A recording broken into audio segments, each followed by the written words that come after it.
Dr. Fatui, welcome to the podcast. It's a pleasure to have you here. I want to jump right in. Today, we're talking about what it takes to regrow and protect the brain.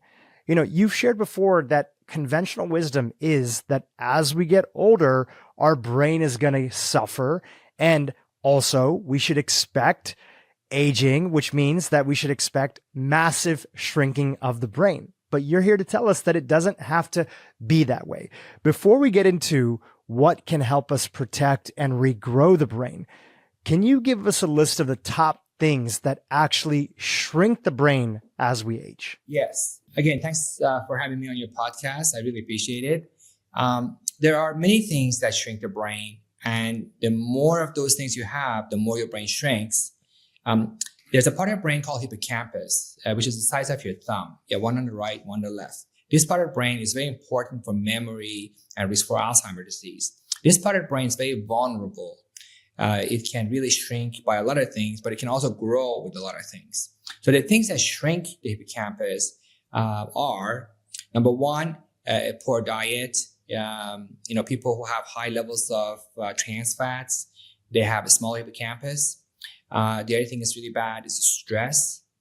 Stress and anxiety increase cortisol levels, and higher cortisol levels are very toxic to this part of the brain. The other thing that's really bad is sleep apnea. If you snore and you feel tired and you may have sleep apnea that's not treated, that's really bad. It really shrinks the brain. Having fewer than 6 hours a night is another bad risk factor. People who have poor sleep, unfortunately, they're at high risk of shrinking the brain. And the longer that they have insomnia, the smaller the hippocampus gets. So it can go get smaller over 20 years. And the other thing that's really bad for the brain is stress. Stress increases cortisol levels, and that shrinks the brain by a lot. Finally, concussions are bad for the brain. If you've had one or two concussions, it's okay. But people who've had multiple concussions, unfortunately, may have affected their hippocampus. Let's drill into some of those. You know, it was interesting that one of the first things you mentioned was people who eat a lot of ultra processed foods, which is generally, a lot of the foods that also make us obese as a society and a nation, that those are individuals. We'll get into the trans fats in a second. I was watching one of your talks and you were saying that, the bigger our bellies grow, the smaller our brain gets. Is that true for the hippocampus as well? Yes, many studies have shown that. I want to be clear that if you have a bigger belly, if you're obese, it doesn't mean you're doomed and you're going to get Alzheimer's disease. It's one of the 6 main risk factors. However, on average, the bigger belly is associated with a small hippocampus on a linear fashion. So people who unfortunately have a big belly have a small hippocampus, and people who are otherwise fit have a nice big hippocampus. Again, when it comes to hippocampus, size matters. You can make your hippocampus like big and swollen, or you can make your hippocampus the size of like your pinky. And it all has to do with your lifestyles. And food is one of the most important things that can affect your brain. So obesity is bad. The bigger the belly, the smaller hippocampus. This has been shown in the past by measuring BMI versus hippocampus. In the Alzheimer's conference this year in Amsterdam, which I attended myself in July, researchers showed that if they did MRIs of the body and the brain at the same time, they could see that people who have more visceral fat have much smaller brain. So it's really bad. And, trans fats, which are the things that are added to food to make them have a longer shelf time, are bad. And higher levels of trans fats in the blood are associated with the hippocampus, small hippocampus. Wow. You've mentioned before that there are bad fats for the brain and then there's good fats. We're going to get into the good in a second, but tell us, what is it about trans fats in particular? Most of my audience knows that these fats have largely been outlawed in the United States, things like shortening, yet we still have a lot of loopholes for companies that if they're under a certain amount of percentage in the food, they can still be included. So give us a few examples of what trans fats are, and what is it about trans fats in particular that are so damaging to the brain? Yeah. Trans fats are things that you find in like fried chicken that you buy in a fast food, or things like in hamburgers. These are not real meats. They're mixture things, and a lot of trans fats are added. The thing about trans fats that seems to be the link to cause brain shrinkage is inflammation. Trans fats trigger much more inflammation than the good fats. And that inflammation goes through the blood and reaches the brain and causes what's called neuroinflammation. And since the hippocampus is the most sensitive and vulnerable part of the brain, it gets affected more so than other parts of the brain. Amazing. Let's give a quick teaser to the good fats that are there. As we start to go through this list of the things that shrink the brain, I think it's good to be hopeful for individuals that there's a lot of things that are very protective. So talk to us about the protective fats that are there for the brain. Yeah. So there are a group of good fats called omega-3 fatty acids. And these fatty acids are the building blocks of the membranes of neurons. See, neurons are cells, and the outer layer is made of fats and lipids. And about 40% of the membranes in the brain is made of omega-3 fatty acids. So these are literally the building blocks of the brain cells. And that's why they're so important. And our body doesn't make omega-3 fatty acids. We need to get it from outside sources. And I consider omega-3 fatty acids as one of the most important vitamins. However, if you consume a Mediterranean diet and eat things like, add olive oil and eat fish and follow things in these particular things, especially salmon, they have high levels of omega-3 fatty acids. And many studies have shown that higher levels of fatty acids are associated with bigger hippocampus.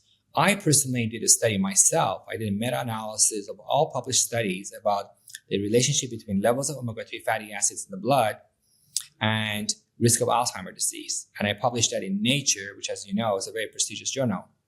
And I found that people who have higher levels of omega-3 fatty acids in their blood are far less likely to develop Alzheimer's disease compared to people who have low levels. So to me, that's a no-brainer. It's really good for you. I think you can get your omega-3 fatty acids from diet, as I mentioned, the Mediterranean diet and things like olive oil and avocados and salmon. These are the things that are known to have high levels of these good fats. And nevertheless, I do eat fish twice a week, and I do use olive oil, and I do like avocado. However, I still take omega-3 fatty acid supplements at a dose of 1,000 milligrams a day myself, and I recommend it to my family members.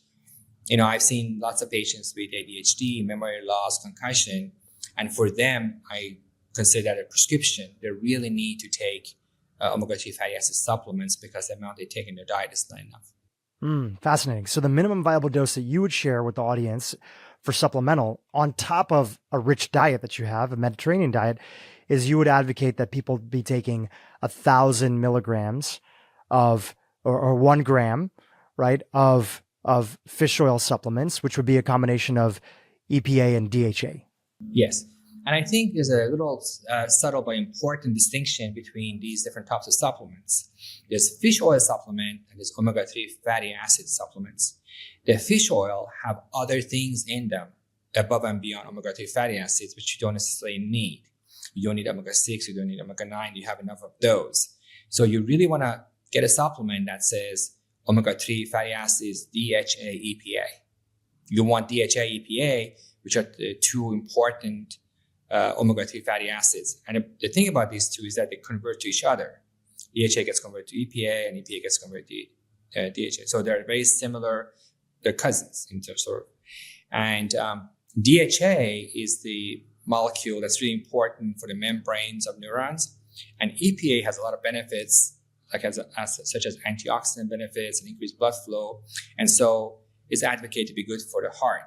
So I recommend DHA EPA because this combination is really good for the brain, for your eyes, for your heart, for your skin. It's really good overall. That's great. That's a great clarification. Thank you for that. And I'd add in one more, which is that there's a lot of low quality fish oil and also low quality EPA, DHA supplements that are out there. So, do your homework, ask around, and make sure you're ordering from brands that are reputable. From my understanding, I don't know if this is your understanding as well, Dr. Fatui, but these oils are very sensitive to things like oxidation as well as light. So they have to be stored at good temperatures, and there's not every brand and company that's out there is doing the right thing. So people should do their homework a little bit and look for reputable brands.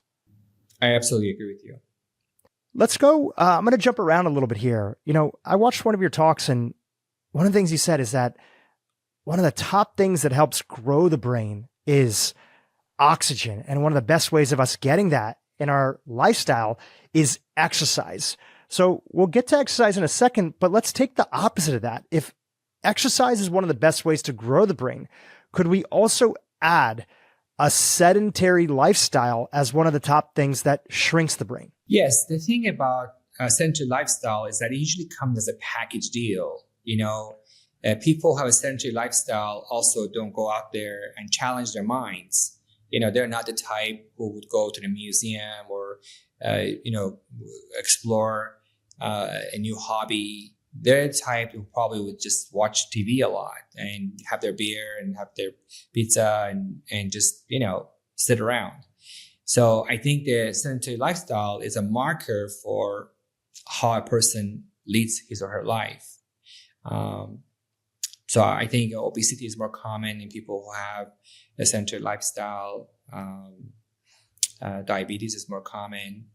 I think, to me, sitting is equivalent of smoking, and these studies have shown and compared the effects of sitting around a lot versus smoking on things like your heart function and your cardiovascular health.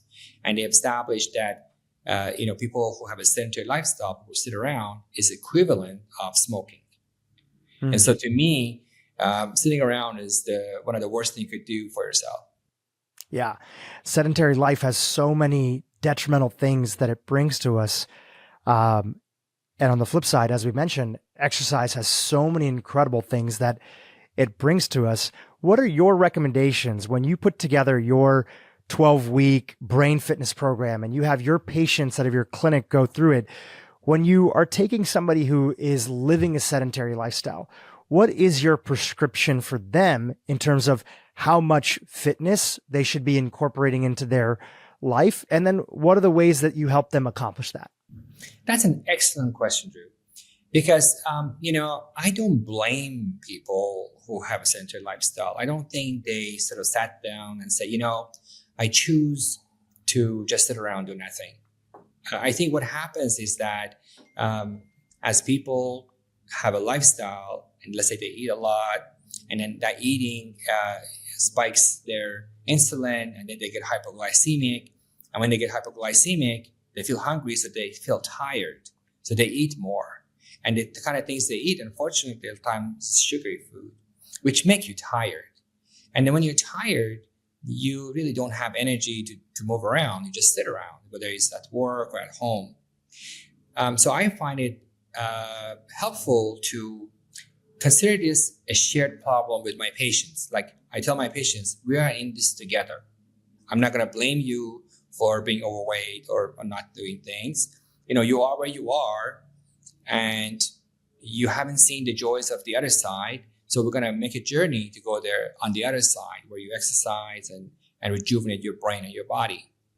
And I think the most difficult step for people to make that switch is the first step, from doing nothing to doing something.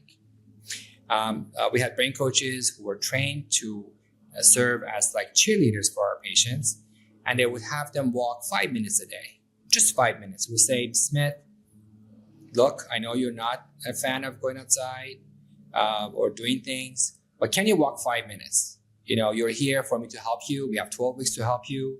You obviously want to be better. You want to be sharper. So let's make a deal. 5 minutes a day, 4 days a week, and we'll see you next week. And I think when we give people a very small amount of exercise to do, they were likely to do it. If we told them exercise 3 hours a week, which I usually recommend to people, they're likely to say, I don't have time. I don't have the energy. It's not going to work. I have to get a membership to a gym and so forth. So we help patients go from doing nothing to doing a little bit. And one of the things we found really interesting is that even 5 minutes or 10 minutes of walking makes you feel better.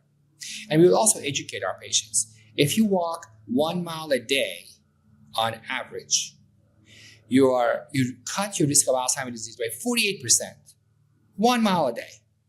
And this is not a study from results from one study. Multiple studies have shown that walking, it really helps reduce risk of Alzheimer's disease, and walking helps to grow hippocampus.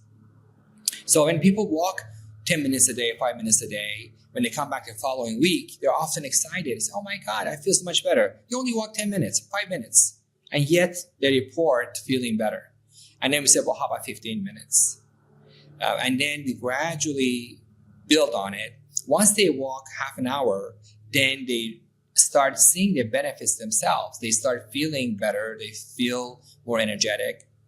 And that's, the rest is downhill. The biggest challenge is the first part. Fantastic. So even if somebody's living a sedentary life, they should feel inspired to know that even starting with 5 minutes a day is starting to get them in the right direction. And then ultimately, let's say somebody is, pretty active, but wants to dial in a little bit more. Your ultimate recommendation of where people can shoot for to get, in the optimal category as related to the benefits of exercise and movement is that about that sort of 150 minutes a week that people often talk about, with exercise research? I make it simple for people. I say 3 hours a week. And, one of the things I find interesting is that there's a linear relationship between your fitness and the size of hippocampus. And that applies to kids, teenagers, adults, older people. They did a study where they looked at the hippocampus of 12-year-olds, kids, elementary school, 10, 12-year-olds. And they found that the more fit kids had a hippocampus that was 12% larger than the kids who were not fit. Wow. And the same applies to teenagers and older adults. So you want to be fit. And I find that exercising about 3 hours a week is just about the right time, the right amount of exercise. Now, a lot of people ask me, should I do 30 minutes a day, 45 minutes a day? I think that as long as you do 3 hours a week, I'm happy. If you want to do like 2 90-minute sessions where you play tennis and you do something else, that's fine with me. Hit that 3 hour mark. Generally speaking, it's good to get at least half an hour at any one sitting. Your body metabolism changes after about 17 minutes. And so I find that half an hour is the minimum of beneficial exercise. If you do 5 to 10 minutes, it's a good way to start. It's a good way to start a new habit. But ultimately, you want to set a goal for 3 hours a week. And, you could do like 45 minutes, 4 days a week, 30 minutes, 6 days a week. And, you figure out what you like to do. I found it interesting that when people enjoyed what they did, then they didn't look at the time. They just did it. And one of the things we did to help our patients is to figure out why they liked. So if somebody like ping pong, then go play ping pong. If you like tennis, play tennis. If you don't like to go to the gym, don't go to the gym. Take a Zumba class. Do something you enjoy, and you should just enjoy the process, and exercise is a part of it. The fact that you're getting the benefits of exercise is secondary to the fact that you enjoy that activity. And that I think is very important. Talk to us a little bit more about the hippocampus. That's been a big area of your focus. What is the role of the hippocampus, and how did you become so passionate about helping people protect the health and the size of the hippocampus? I did my medical school at Harvard, and then I went to do my residency at Johns Hopkins. When I was a resident and later toward my senior years, I worked in the Alzheimer's Disease Research Center at Johns Hopkins, and we were monitoring patients over time. These people were coming there for like 20, 30 years. Every year they came and we monitored them to see how their lifestyle was affecting their brain, how diabetes affected their brain.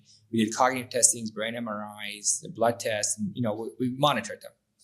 And I noticed that many of them who had obesity, diabetes, sleep apnea, things I knew that shrink the brain, were diagnosed with Alzheimer's disease. And I said, wait a minute, these people have a good reason for being forgetful. Why are we labeling them as having Alzheimer's disease? It makes a big difference to say to someone, sir, you have Alzheimer's disease, or sir, you have multiple treatable vascular risk factors, and if we work together, you'll get better. It's a huge difference what happens to the patient, how they feel about themselves, and what happens to their families.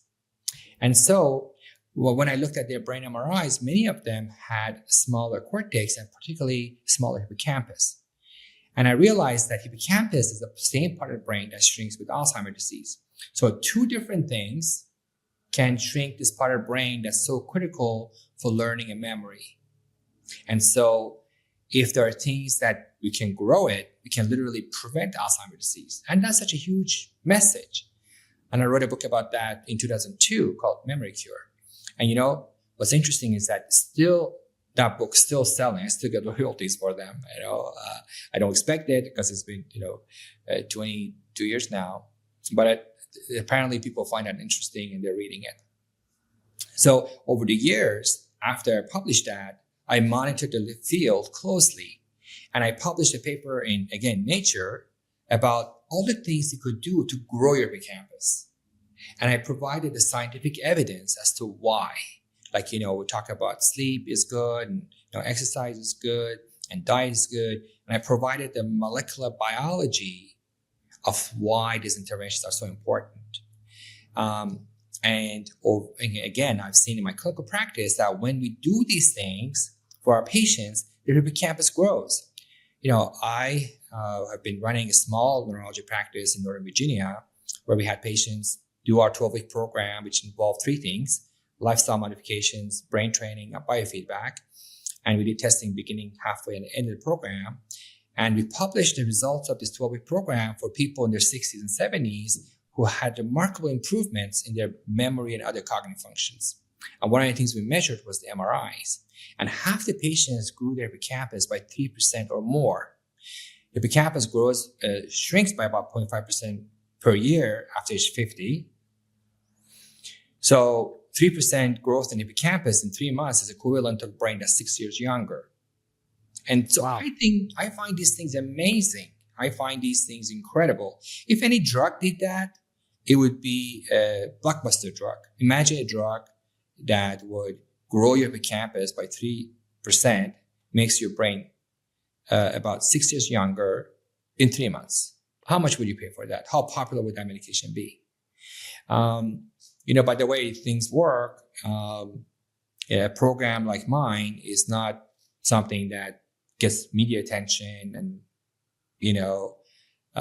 people's attention because it requires work. People have to, follow a diet. They need to exercise. They need to do brain training. However, I think it's incredible that this part of the brain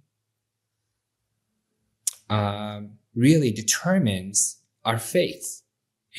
Whether you're going to end up in a nursing home in your 80s, or whether in your 80s you're playing tennis and going to book reading clubs and you're traveling on your own, depends on how you lead your life that would impact the size of your campus.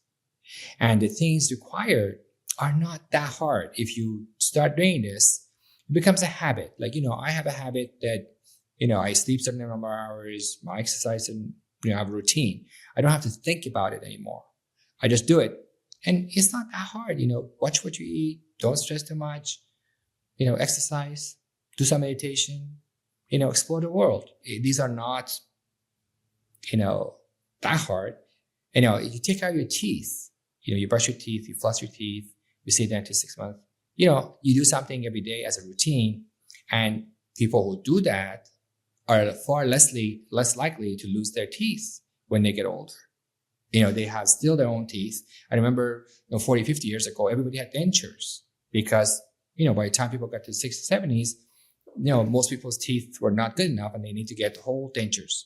And that's not happening anymore because average person has learned that they need to brush their teeth twice a day, every day, and that's a part of their daily routine.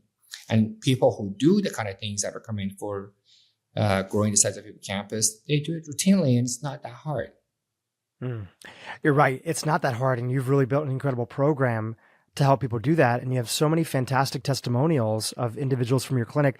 I was wondering, first of all, those are incredible results. Is there a testimonial you want to share with our audience of a patient that came to you, maybe some of the stuff that they were either diagnosed with or some of the decline that they were facing, whether it was in their health or their mind, and how they went through your program and then kind of what was possible for them? Any patients come to mind that you might want to share? I can think, when I see my patients, I bond with them. And so I can easily mention 100 names because, I know my patients, I remember them, and I connect with them.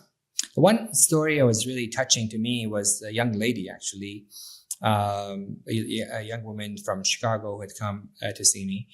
And she just got married.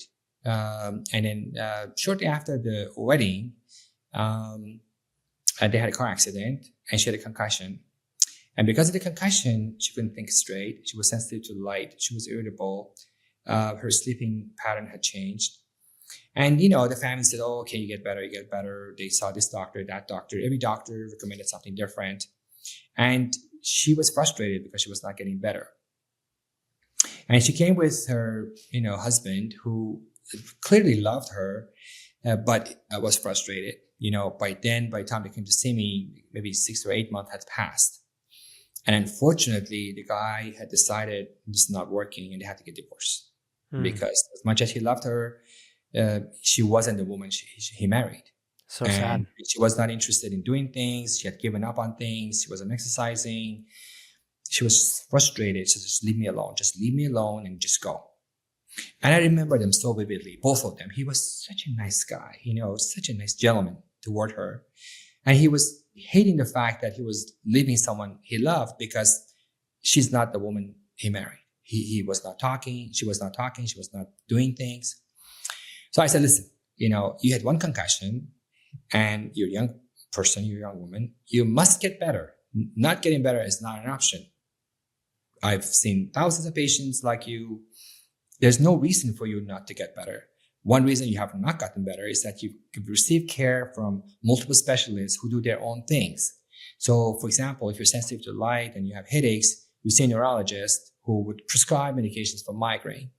If you have anxiety, irritability, depression, you see a psychiatrist and they prescribe antidepressants. Now, antidepressants cause weight gain and reduce libido, which means you get fat and you're not interested in sex.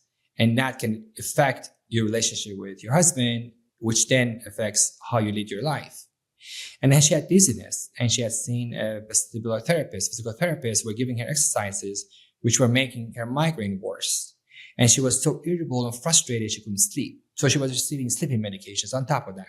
So sleeping medications, antidepressants, migraine medications, giving up on life, not working. And, her parents were keeping her in their house because things were falling apart. And to me, that was a tragedy because, as I explained to her, she had to get better. She was a healthy young woman. One concussion doesn't devastate the brain. She must get better. So I provided her with our multidisciplinary program. I made a list of all the issues she had, and I went one by one in a holistic, comprehensive program, all under my supervision, not under 4 or 5 people who do their own things, independent of the other specialists. And so one of the things we did with our brain coaches was to help her start walking. Listen, let's call her Janet. Janet, you need to walk 5 minutes a day. You can do 5 minutes. Don't tell me you can't do 5 minutes. And that's one of the things I told her. I said, I promise you, you will get better. There's no reason you will not get better. I promise you that. And she reluctantly agreed. And I helped her reduce some of her medications. Migraine medications are great, but they can cause fatigue. And if you're fatigued, you have no energy to do things. So instead of that, I told her some meditation techniques. And I told her husband to be sympathetic toward her and don't do anything, just hold off on getting divorced for now. And then she came to our program twice a week and we did some brain training with her. We just said, listen, let's memorize 10 words.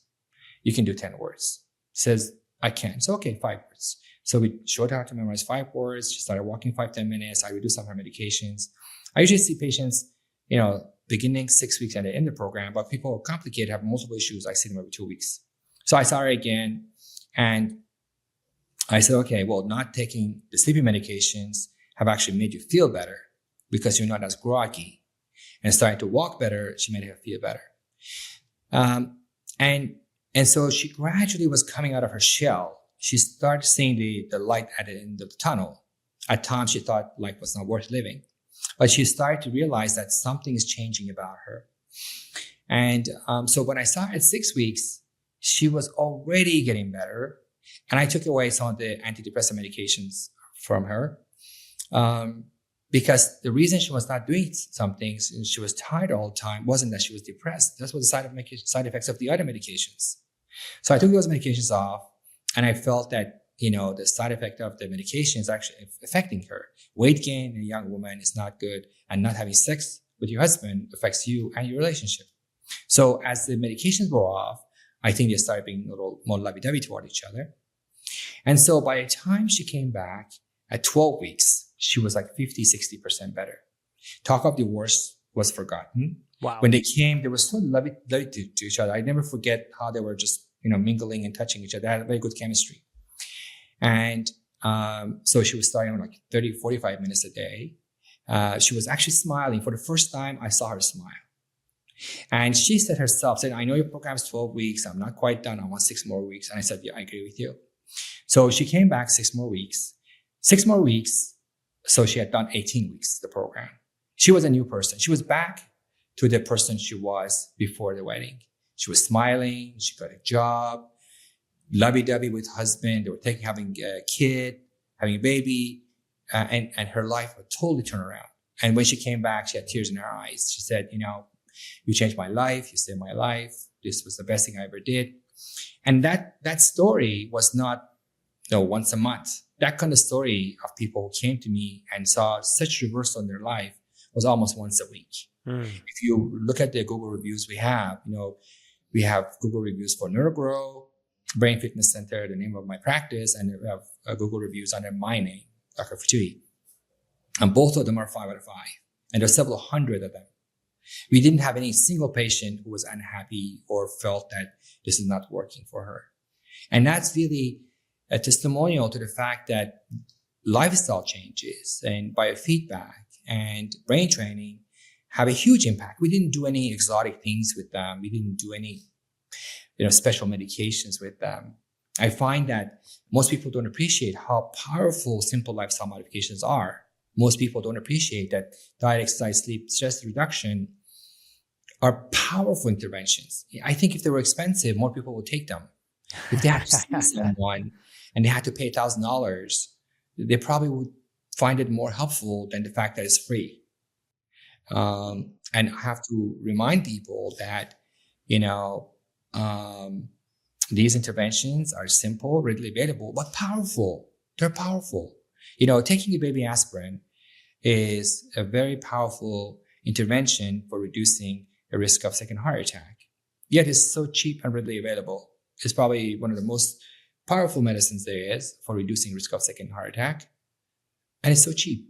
And so you don't always need fancy, expensive things to see good results. Yeah, that's a great reminder. These interventions are so powerful.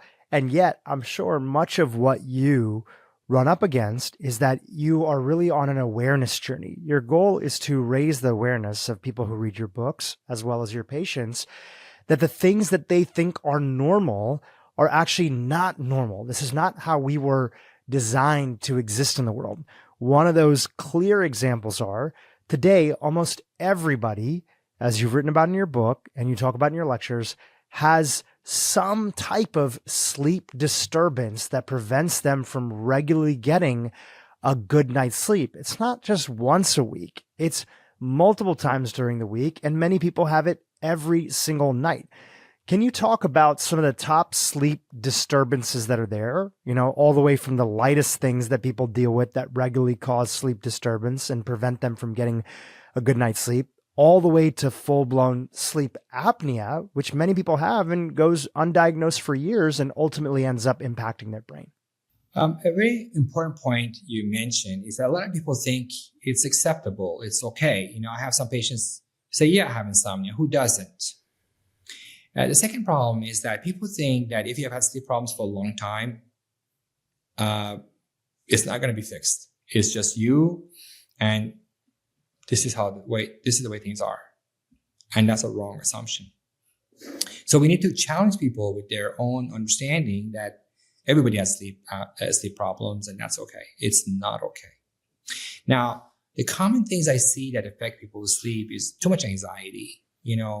If you are stressing out about your work, if you're stressing about your relationships, you can't expect to just go sleep and that's the end of it. Your mind, the things that provoke the anxiety are with you when you put your head on a pillow. And the solution for that is, well, yes, you have challenges. Let's write them down. You write 5 or 6 or 7 things that are on your mind, and you decide how you're going to handle them. For every problem, there's a solution. And if there's no solution for it, it's not your problem. If there's too much spending for the government, yes, that's a problem, but you go vote. And once you've done that, you've done your share. Or, you have concerns about your family members not doing what they're supposed to do. You do your part. And if they don't do their part, you've done your share. So you need to realize that, you've done your part and you're done with it. So writing down the list is helpful. And if you think that there's so many things in your mind, it helps to pour it out. Sometimes you need a therapist not to tell you what to do with your life, but to just listen. These days, everybody's busy, everybody's on their phones, and friends where somebody who just listens to you for an hour are not as commonly available as they used to be, So number one thing I find that affects people's difficulty falling asleep, and it's the thing that wakes them about 3 o'clock in the morning, is that they have these recurrent thoughts, RNTs, repetitive negative thoughts.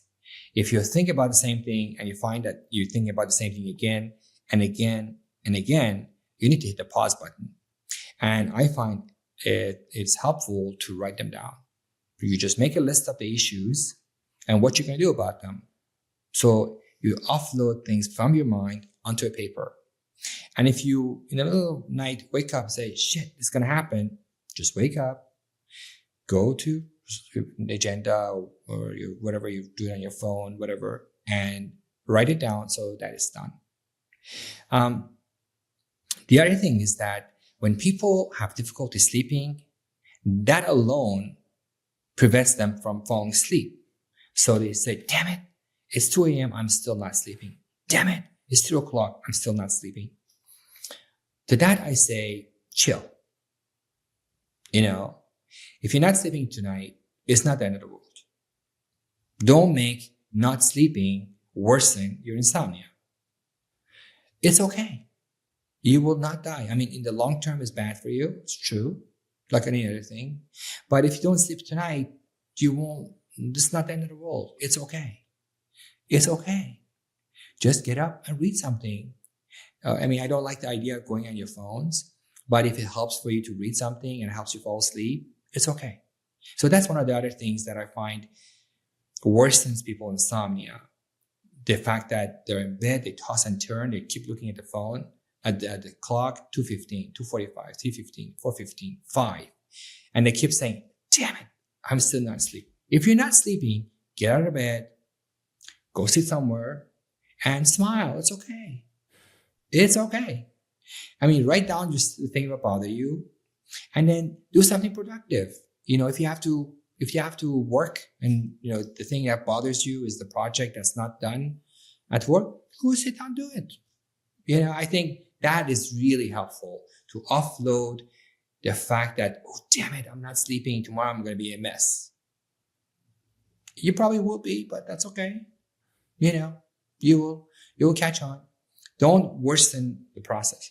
These are the subtle things that I found very important that usually you don't hear about them when you Google what do I do to sleep better.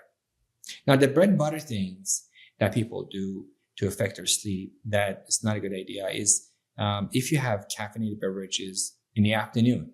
Some people are sensitive to caffeine. So if you drink coffee at 2 p.m., that could linger in your mind, your brain, and you still have difficulty sleeping at 12 o'clock. And so no alcoholic, no caffeinated beverages in the afternoon. Now, another common problem, which is more difficult to handle, is pets.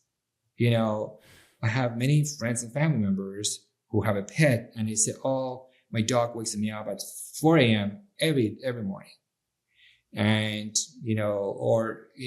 my cat comes and wiggles with me, and I can't sleep. That is a tricky one because your pets are part of your family. You can't give them up. However, you need to figure out a system. Because if you don't sleep every night for 5 years, your hippocampus will shrink. It's not if maybe it will shrink, it will definitely shrink. We know that for sure. Sleeping a few nights here and there is okay and your brain recuperates. But if you don't sleep every night for 5 years, your hippocampus will be smaller and you will increase the risk of Alzheimer's disease. I'm sorry. It is what it is. It is the fact. Now, you need to figure out a system. You just figure it out. You retrain your dog to sleep in a different room. You figure it out. That's a tough one. So those are the common things. Some people who exercise in the evening have difficulty falling asleep. So if that's the case, don't do it. And the worst thing is if you have sleep apnea and you snore at night. It's not funny. A lot of people joke about, "Oh, my husband sleeps and snores all the time and doesn't let me sleep. I throw him out of bed," and something. That's not funny. Sleep apnea is toxic. Increases cortisol levels. Causes hypercoagulation. I mean, people don't think of that. When you have insomnia, if you have sleep apnea, the changes in your blood make your blood more coagulable. You are more likely to get blood clots. And blood clots cause strokes and heart attacks. So there's nothing funny about sleep apnea. Sleep apnea shrinks the brain. Studies have shown that it shrinks the cortex and hippocampus by about 18%. If you have untreated sleep apnea, if you have treated sleep apnea, you're okay. And in fact, treating sleep apnea with a CPAP machine has shown to grow the hippocampus. So sleep apnea shrinks the hippocampus. Some clever people say, well, what if we give people CPAP and we do MRIs beginning and then 3 months later to see if the hippocampus grows back? And it does. You can see parts of the hippocampus grow back before and after just by treatment with CPAP machine, which is a treatment for sleep apnea. Yeah, it's amazing how many people walk around and are regularly snoring. And we've had many dentists that have come on this podcast who fall into this category of functional dentistry that are constantly on the, educating their patients that both the shape of their jaw, there's a lot of people that are not the classic sort of obese or overweight male who snores at night. There's even young, thin women that often have sleep apnea because of the shape of their jaw. And even something as simple as like mouth taping can be supportive so that they're not breathing through the mouth and they start breathing through the nose. And that's a trend that's been very exciting to see. My dad snored for years and we would kind of joke and it was funny in the family. And then as I start to get educated about all these topics and talking to individuals like yourself, I went to my dad and I said, Dad, I think you have sleep apnea. And for a lot of people, a sleep study can be a little bit of a tough thing, even though there's great home devices that are available now for people to order and do at home. And many physicians order those. For a while, my dad wasn't excited about the idea of going into a clinic, sleeping somewhere different and getting measured. And so one of our physicians that was working with him said, you know what, I'm just going to put you on a CPAP because 90%, I'm pretty sure you have sleep apnea because of your snoring. And immediately my dad, within a week, noticed that his brain was functioning better. He was not nodding off in the early evening after dinner, how he typically would be, and kind of having really a hard time staying up. And he even noticed that he lost a little bit of weight after just making a change of including a CPAP machine. So these are how powerful these interventions can be. And now he feels like he has so much energy, which is even up until the evening, until he goes to sleep, which is very much not the life that he grew up in. And he didn't put on a CPAP and get treated for sleep apnea until he was in his 60s. So anybody who's listening today, it's never too late to get started in addressing some of these core issues, and your brain will thank you for doing it. Yes, that's an excellent example. And one of the things that I mentioned earlier is that I don't blame patients for not doing the right thing. So if your dad was tired and sleepy during the day, it wasn't like he chose to be that way. Correct. It's because the sleep apnea was affecting his brain and he was groggy during the day. When people have sleep apnea, they may stop breathing 5 times a night, but some people stop breathing 40, 50 times an hour during the night. And imagine you just choke someone, put their head up, choke someone, put them up. Every time go like that, it's like they're being choked and they're being pulled out of the water 40 times an hour through the night. So it's no wonder they wake up feeling tired. And, unfortunately, when people are tired, they eat something because they feel like they need energy. So they eat something. And eating something obviously worsens the obesity, which worsens the sleep apnea. And that's what I mean by educating people and don't blaming them for the way they are, but have a more open mind and a solution-oriented approach to interacting with them. It's unfortunate when people like your dad would get blamed. Oh, come on, lazy man, get up your butt, do something. They're not the ones experiencing what he has been experiencing. And there are new devices that measure oxygen saturation on your wrist.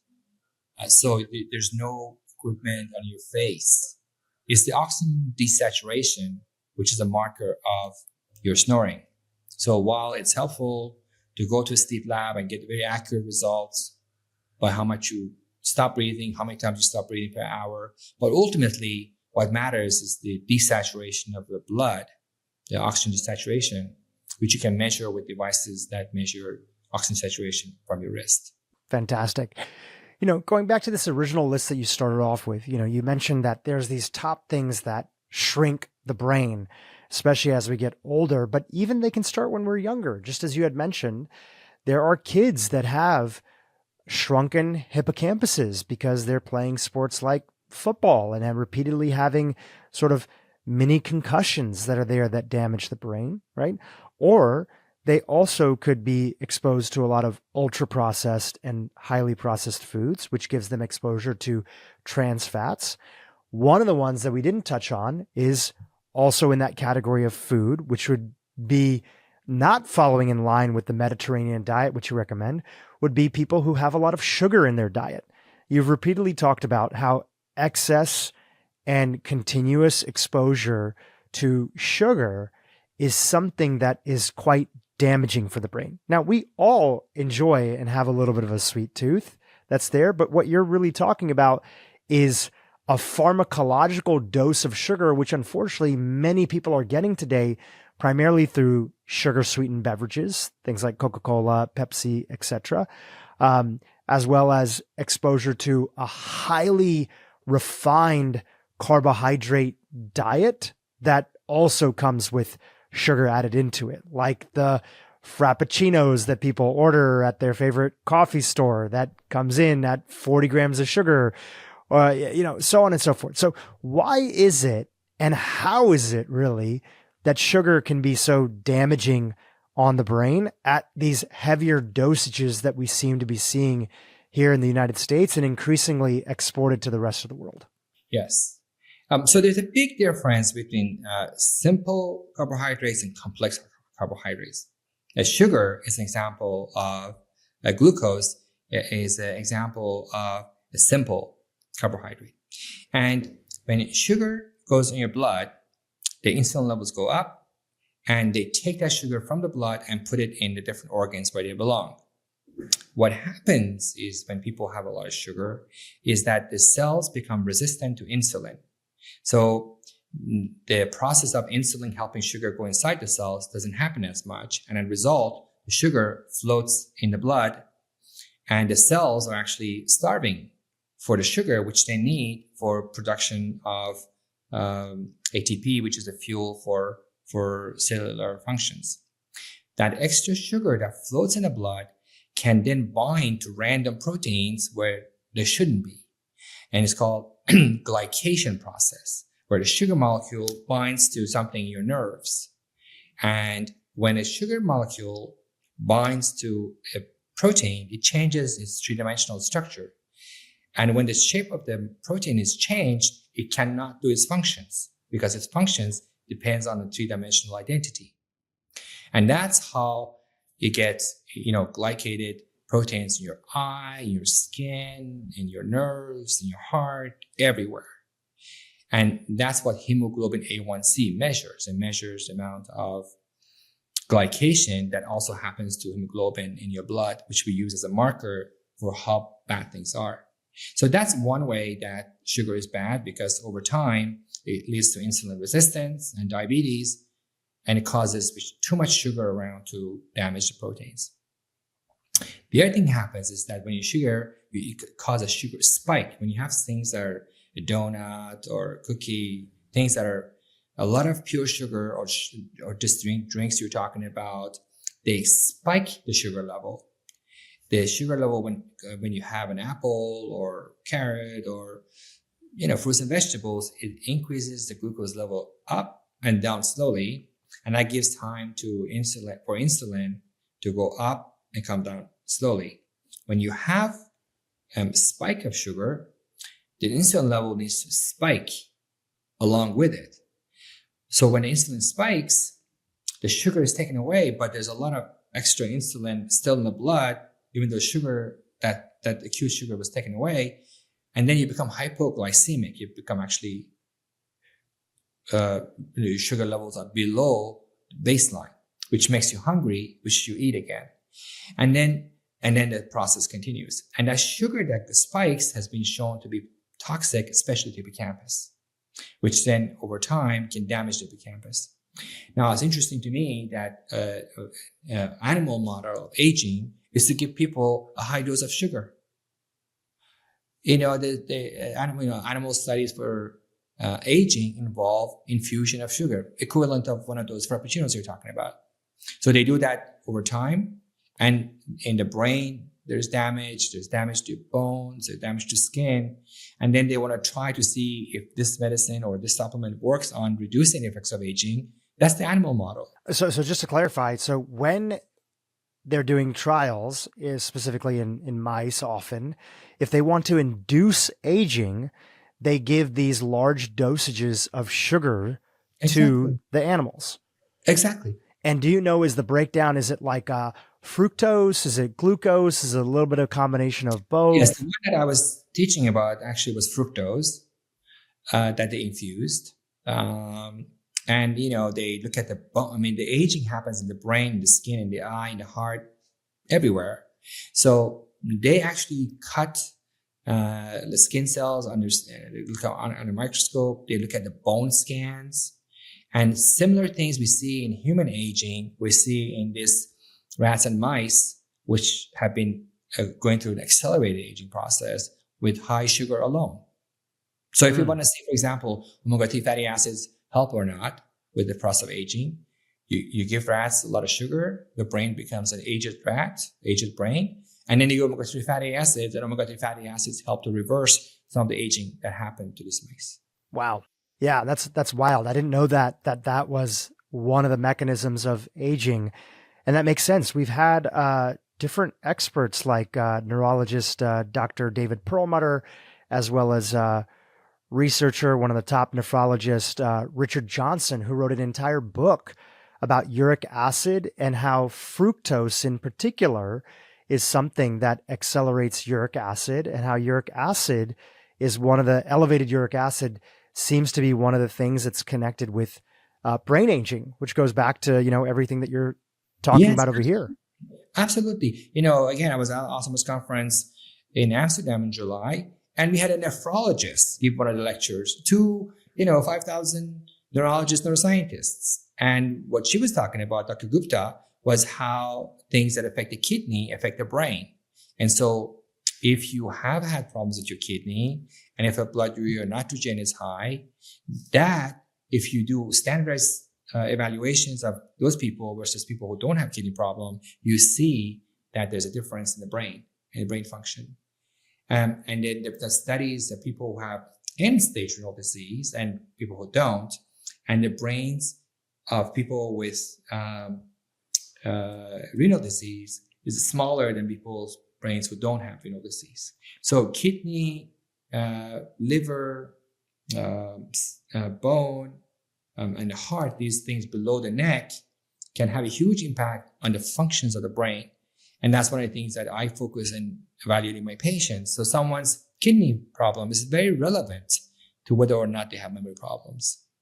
If somebody has liver problems, liver detoxifies ammonium and makes, clotting factors and storage of vitamins. And if your liver is not functioning, your brain will not function. And, people don't always connect the two. One criticism I have of my neurology colleagues and physicians in general is that when they see a patient with memory problems, they just focus, is it Alzheimer's or is it not Alzheimer's?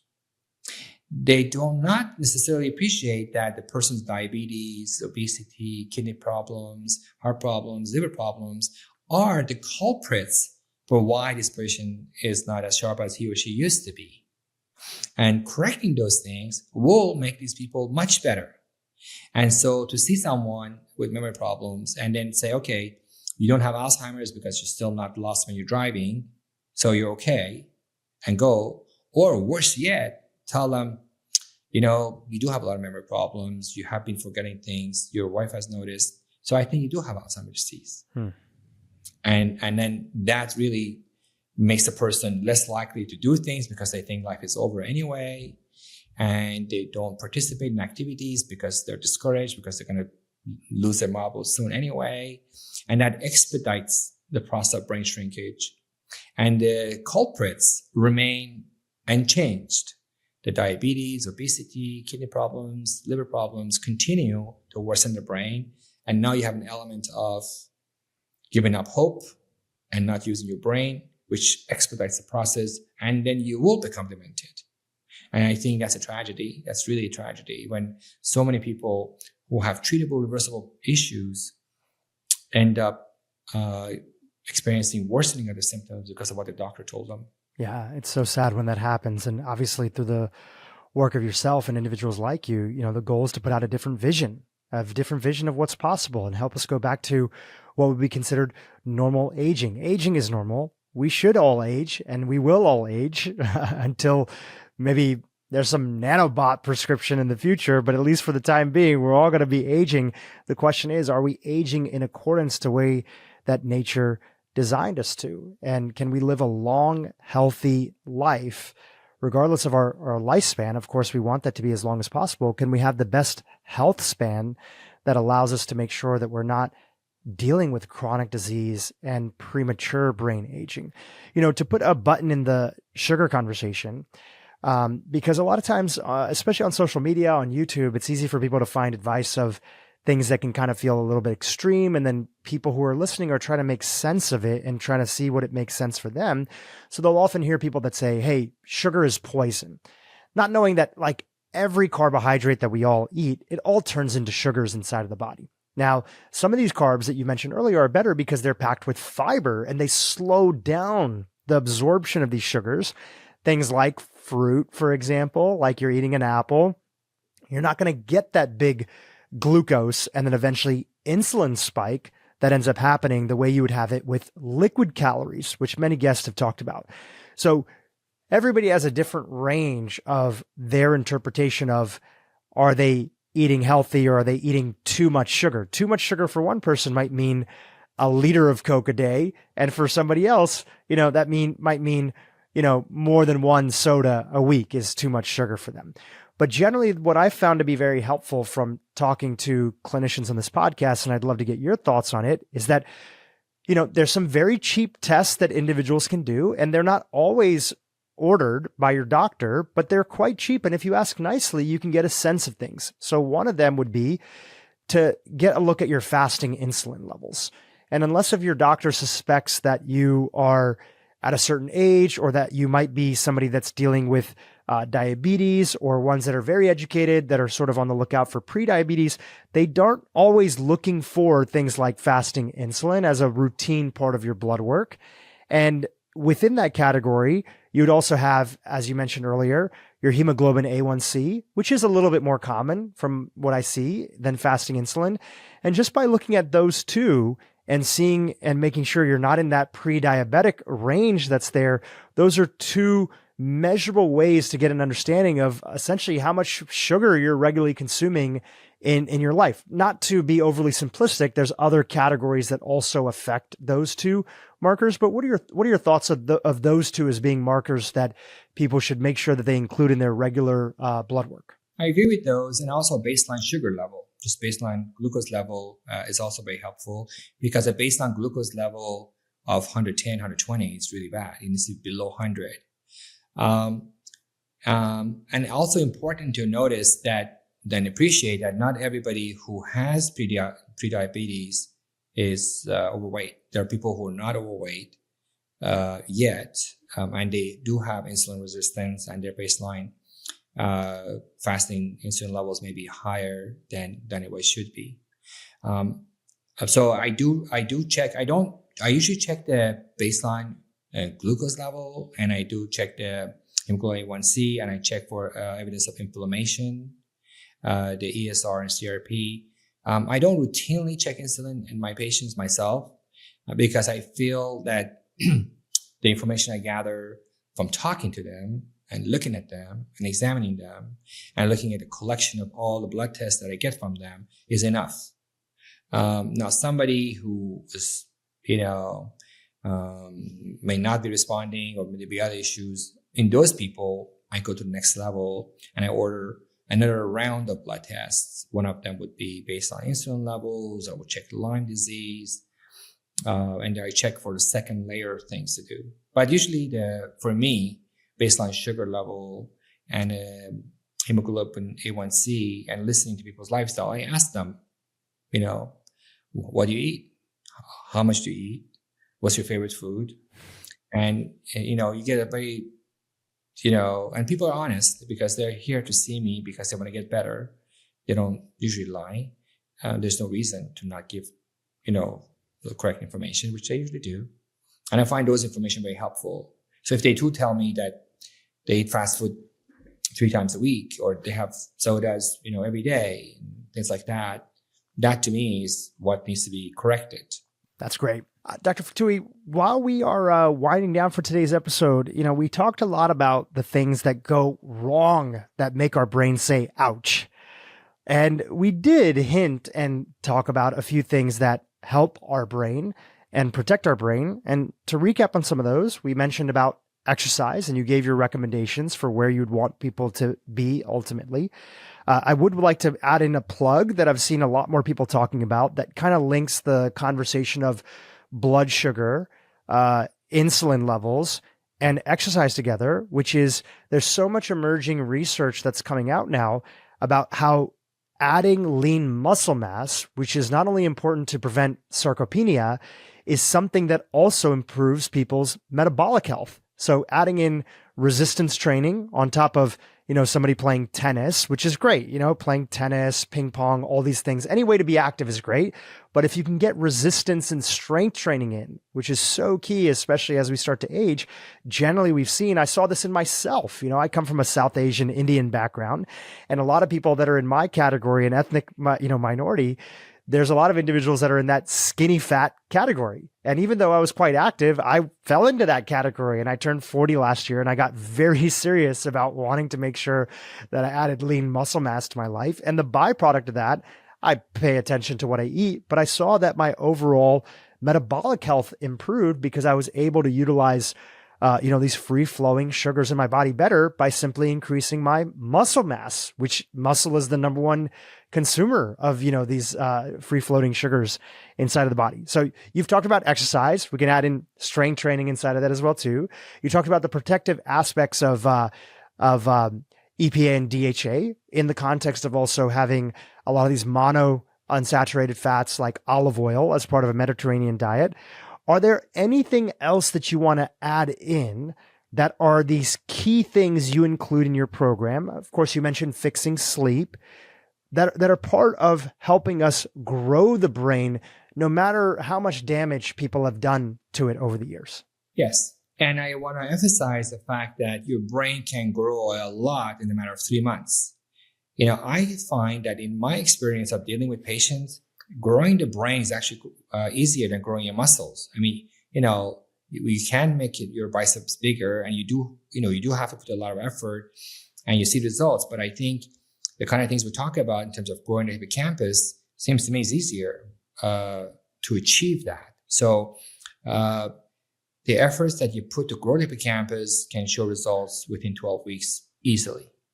Well, we did talk about diet, exercise, sleep, stress reduction. The one thing that I like to point out that we haven't talked about is having a sense of purpose in life. Please, yes, talk about that. Many studies have shown that people who have a sense of purpose in life are less likely to get Alzheimer's disease, even if they have Alzheimer's footprints in their brain.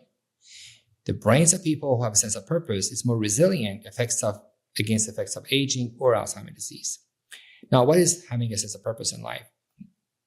I think it means that you're clear about what you want to do in your life, what you want to accomplish in your life. What is it that you do that makes you happy from deep inside? What is it that you enjoy doing if nobody's watching?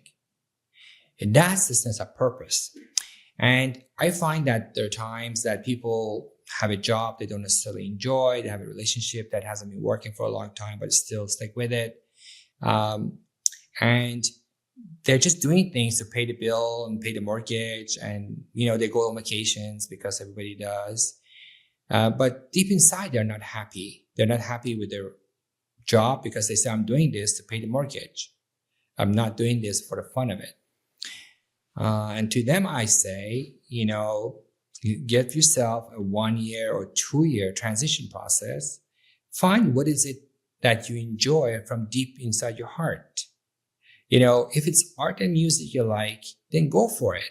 If you're an accountant, but deep inside you like art and music, well, listen, you have 20, 30, 40 more years to work. Why don't you find something you enjoy? And you can combine. Maybe you can work for an art company and do accounting for them and then do more of the art that you like along with some accounting. But you need to make a conscious effort to align your daily activities with what you find enjoyable deep in your heart. Those two need to be on the same line, in the same direction. And that is very helpful for your state of mind, for your daily experiences, and for your brain health. They did studies, for example, of elderly. This was studied on Hopkins, where they monitored, I think, about 2,000 individuals. I don't know the exact number, but it's a large study. It's a large ongoing study in Hopkins. And they had one group of elderly just do their routines, and then get another group who enjoyed teaching and mingling with people to do teaching for an elementary school in their neighborhood. Just, for kids who have difficulty with math or reading, they would just go to school and mingle with the kids and just do things because they enjoy doing it. A control group, just they did what they used to do, going to church and mingling with their friends, but not necessarily this activity that they enjoyed. And so they looked at them a year later, 2 years later, and after 2 years, they did MRIs, beginning and the end. The normal group, the control group, had the usual 0.5% per year shrinkage in the brain that happens to everyone. But the group that had this extra activity they enjoyed did not have brain shrinkage. Their brain did not shrink, which it usually does. And no, this is not necessarily a control study for sense of purpose, because not everybody has that. It is a good sense of engagement, and engagement enjoyable, and the people who did it enjoyed it. If they didn't do it, they would stop.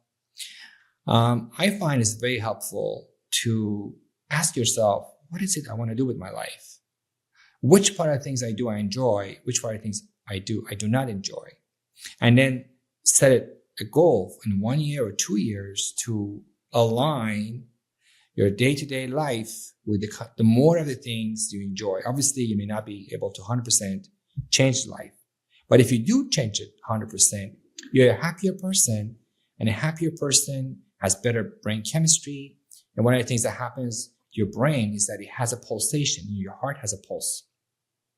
Your brain has two types of electrical activity. One that's action potential, which goes along the axons like 200 miles an hour. That's an action potential electrical activity.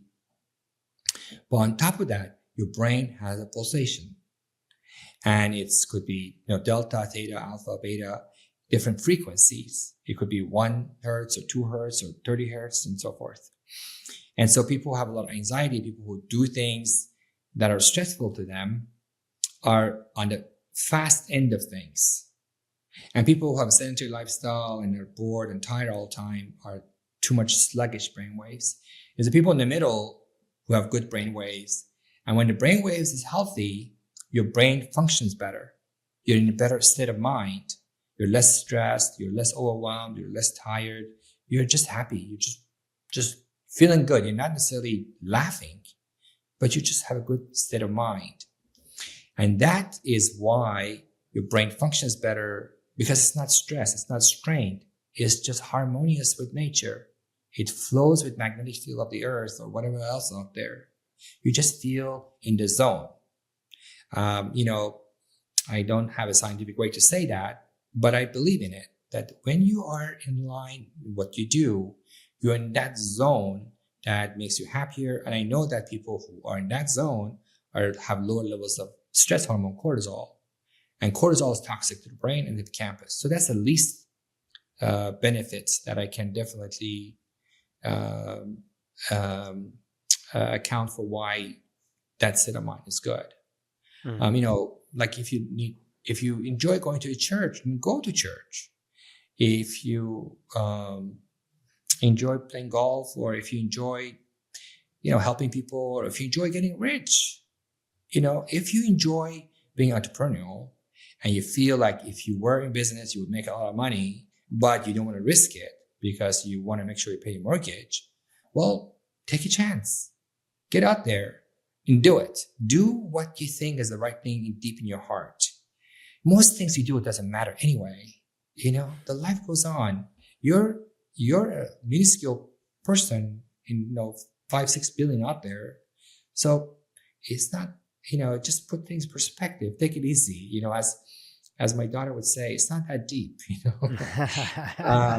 You don't take life too seriously. You just decide what is it that makes you happy. It's you and the world. So enjoy that. Set the things that you really love from the bottom of your heart. And when you're aligned with what you feel passionate about, we know for a fact that your brain will be healthier.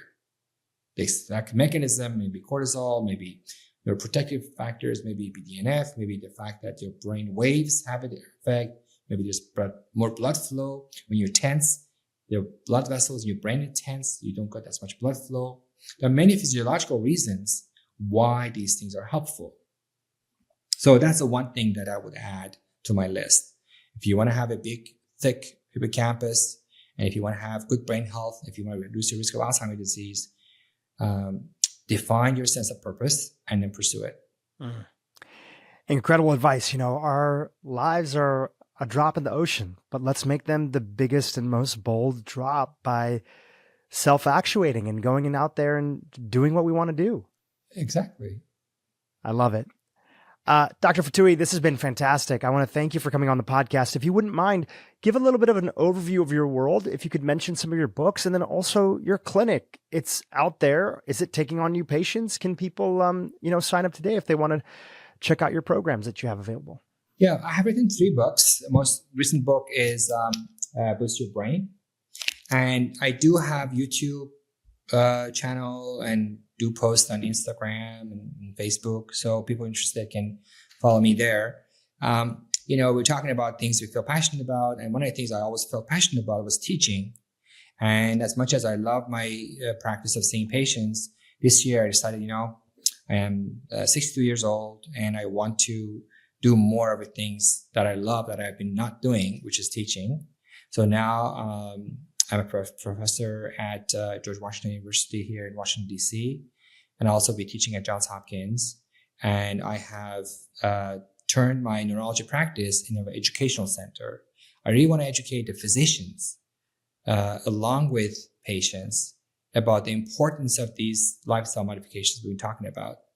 I think physicians need to appreciate it so that they can convey that to their patients. Right now, a lot of physicians follow the guidelines, which is depression, antidepressants. ADHD, take this drug. Insomnia, take this drug. And, these 10, 15 minutes in and out. But I know most patients want the best outcome for their patients. They want their patients to be happy and functioning well. And if they realize that these things are so important, they will have a conversation with their patients. And I think these interventions will have an impact in our economy. When people's productivity goes up, when people's brain functions are better, when we have fewer cases of Alzheimer's disease, our economy will benefit from it. So these are important concepts both at an individual level and at a societal level. And I feel passionate about educating the whole public and physicians about that and teaching. So instead of seeing, 12 patients a day and saying the same things to, 12 people every day, I've decided to follow my passion, which is, educating the country, the globe. I feel passionate about these things, as you can tell, and I want to spread the message. So I don't see patients anymore. That's fantastic. But the center's still there, and they do the coaching and the training for individuals. Can individuals go there? Our website has a lot of information. Okay, got it. We have a brain fitness calculator. So there's a tab on our website called Brain Portfolio.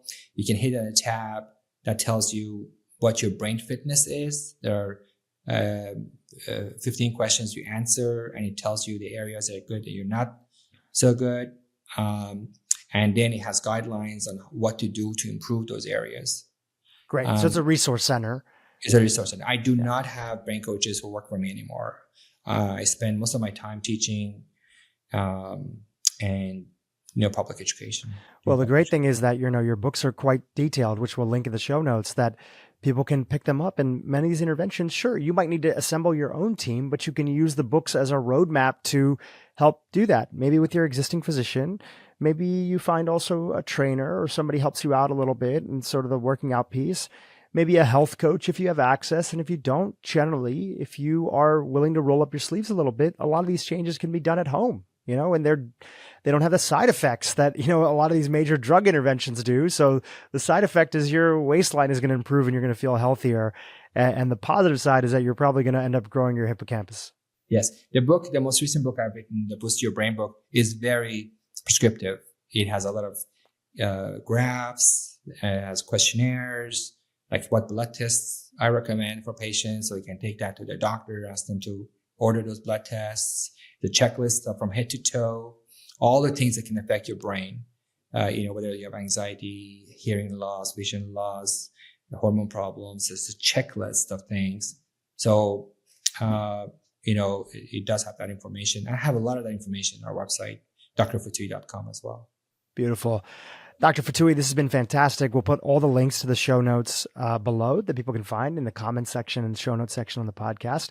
I want to appreciate you and acknowledge you for all your work over the years in this space. You have made the difference in a lot of people's lives, and your message continues on. And my hope is that, the world is in a really tough place right now, and we need more individuals following these things and being an example for those around them that this is possible. And you are definitely helping people do that. So thank you for coming on the podcast, and thank you for spreading the word about what you're up to. My pleasure. It's been a pleasure talking to you, dude.